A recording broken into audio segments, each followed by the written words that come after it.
No, you don't.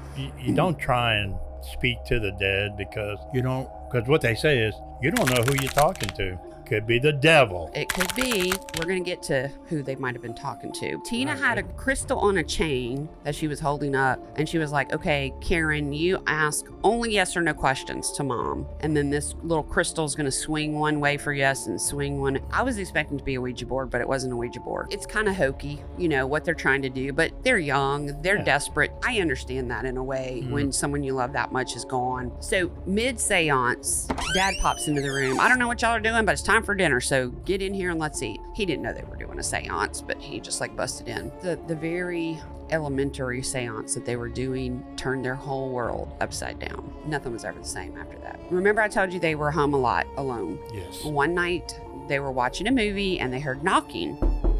No big deal. They go to the front door, no one was there.